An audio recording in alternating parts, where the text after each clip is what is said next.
핑크가든 하면 수국만 떠오르세요? 사실 저희는 컬러 조경과 사계절 정원에 어울리는 다양한 조경수도 함께 키우고 있습니다. 오늘은 핑크가든에 정말 자주 들어오는 질문 탑 5를 솔직하게 풀어보겠습니다.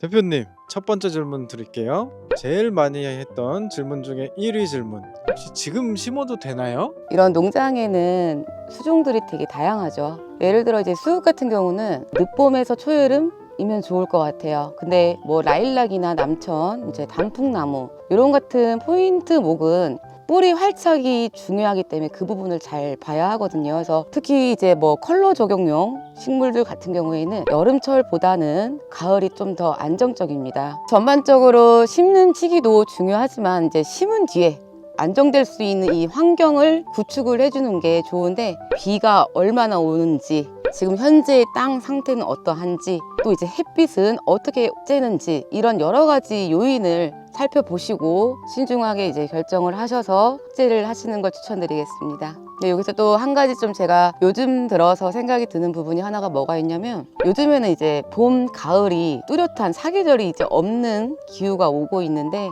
예전에는 이제 식목일이 4월 5일이라고 해서 이제 봄에 심는 게, 나무를 심는 게 적기다고 해서 식목일이 4월 5일에 있는 건데, 제가 지금 생각하는 식목일은 되려 가을로 좀 바꿔야 되지 않나 라는 생각을 합니다. 왜냐면 봄이 온 것 같은데도 다시 겨울이 오고, 따뜻해져서 여름이 오나 싶은데도 갑자기 또 추워지고, 서리가 내리고 눈이 내리고 하는 요즘 이제 좀잡을 수 없는 이 이상기후 때문에 봄에 식재를 하게 되면 갑작스런 여름 날씨 때문에 아이들이 뿌리를 활착하는 게 쉽지가 않습니다. 그래서 제가 생각을 하는 것은, 제 주관적인 견해인데, 봄보다는 가을 식재가 조금 더 안정적이지 않나.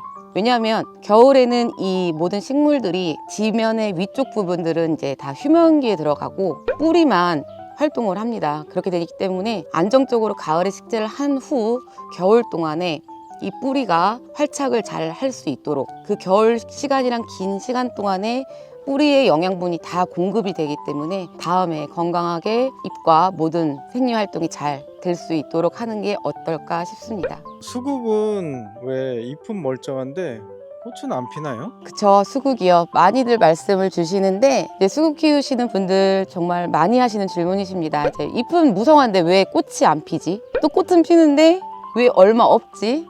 이런 질문들을 많이 주시긴 하는데, 일단적으로 꽃이 아예 안 피는 경우는 마크로필라 수국 계열이 좀 많습니다. 전년도에 있는 이 줄기가 그쪽에서 다음에 꽃이 물고 나와야 되는데, 전지 시기를 잘못 맞춰줬을 경우, 너무 늦게 전지를 해버리면 다음에 꽃을 보기가 힘듭니다. 그래서 마크로필라 계열 수국들은 꼭 반드시 꽃이 피고 질 때쯤 전체 전지를 해주셔야 돼요.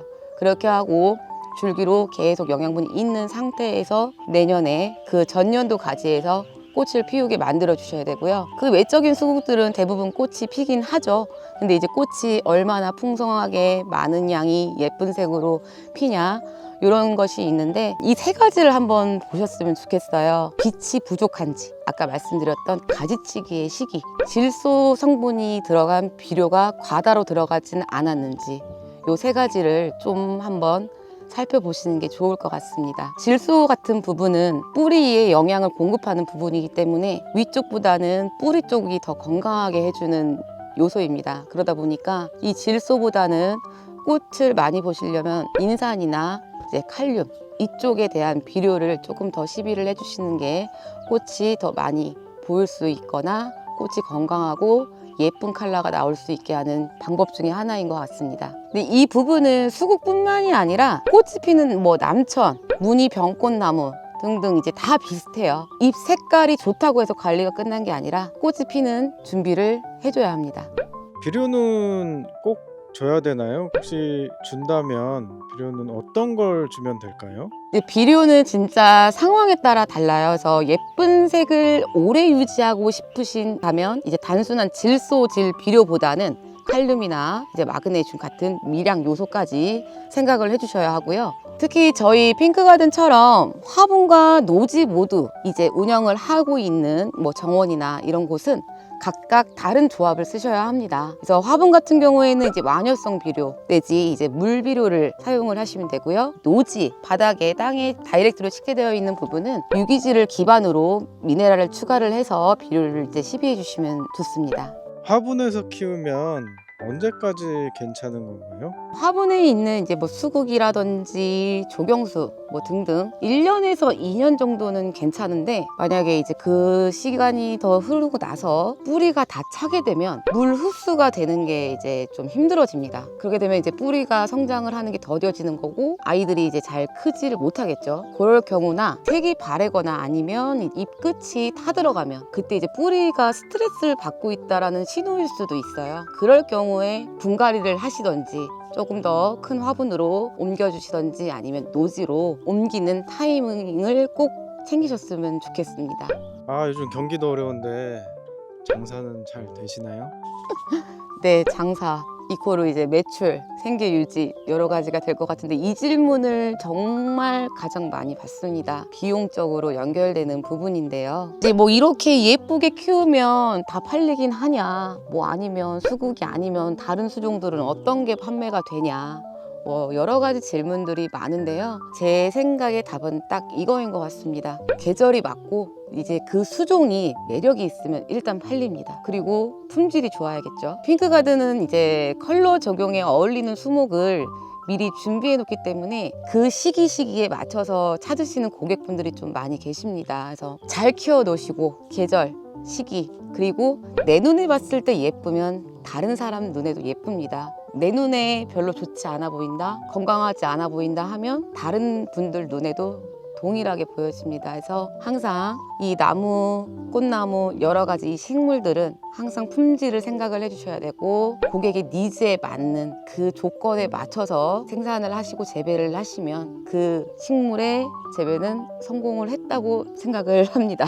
그래서 이제 나무를 단순히 이제 파는 게 아니라 그 나무가 어떠한 공간에 어울릴지, 그리고 어떤 계절에 같이 하는 게 좋을지, 이런 부분도 저는 컨설팅 제안을 해드리고 있습니다. 이제 그러다 보니까 조금 더 수요가 있는 것 같습니다. 그래서 저는 일부 이렇게 노지에서 농장을 운영을 하긴 하지만 일부 구역에는 사계절을 누릴 수 있는 쇼가든을 몇 군데 준비를 해놨어요. 그래서 그 구성을 보시고 마음에 드셔서 뭐 정원을 준비를 하시는 분들도 계시고 하다 보니까 이런 방식을 좀 택하셔서 진행을 해보시는 것도 추천을 드리겠습니다.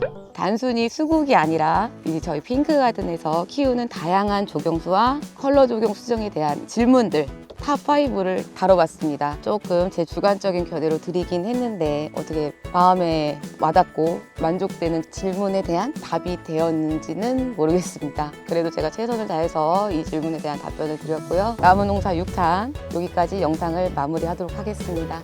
감사합니다. 안녕.